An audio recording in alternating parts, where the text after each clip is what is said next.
आदरणीय गुरुजी के समय से उन क्षेत्रों में उनका भ्रमण रहा है। तो लोग झारखंड मुक्ति मोर्चा को, झारखंड परिवार को जानते हैं। और चूँकि यहाँ से बहुत सारे लोग वहाँ हैं, यहाँ के आदिवासी समुदाय, और आप सबको पता है कि पूरा देश का चाय का जो व्यवसाय है सब आदिवासियों के कंधों पर। और 100-150 साल से अलग अलग राज्यों में जाकर के उनको बसा दिया गया, उनको वहाँ फेंक दिया गया।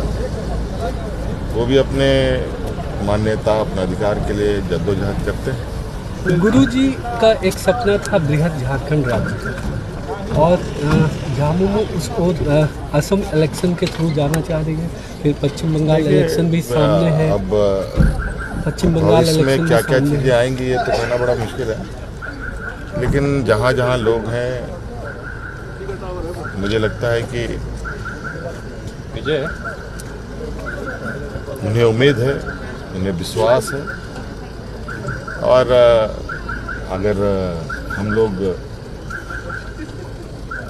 उनकी आवाज़ बनने का कोई माध्यम बन सकते हैं तो उसमें हर्ज नहीं होनी चाहिए। एक सवाल और अहम है, बिहार इलेक्शन में जिस तरह से सीट डिस्ट्रीब्यूशन के बाद झामुमो की स्थिति हुई थी, क्या पश्चिम बंगाल, असम में अब झामुमो सोच रहा गंभीरता से कि चुनाव झारखंड मुक्ति मोर्चा का ये स्वतंत्र विचार है। अब इस विषय में पार्टी का जो विचार होगा उसको हम लोग उसके साथ आगे। सर, आसाम गए, वहाँ पे आपने बोला भी, देखा भी आदिवासी को। एक शब्द आया था कि जरूरत पड़ेगा तो झारखंड से भी आदिवासी वहाँ जाएंगे, तो आप क्या देखें?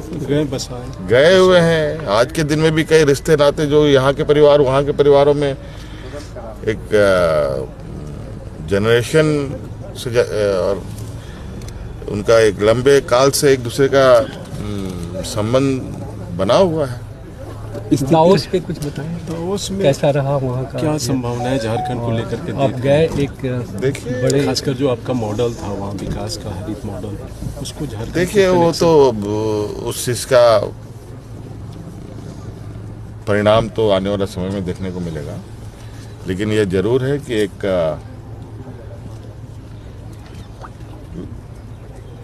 दुनिया का बड़ा वैश्विक मंच जो था,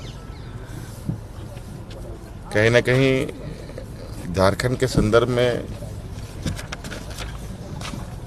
अगर बहुत पहले से वहाँ बातों को पहुँचाया होता तो आज परिदृश्य झारखंड में कुछ और होता। खैर, बीते बातों को खरीदने से तो बहुत अच्छी चीज़ें अनुभव नहीं मिलती हैं। आगे बेहतर हो, राज्य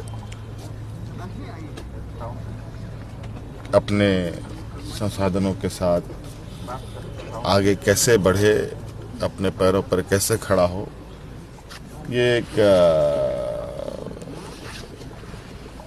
रास्ता निकालने का प्रयास होगा।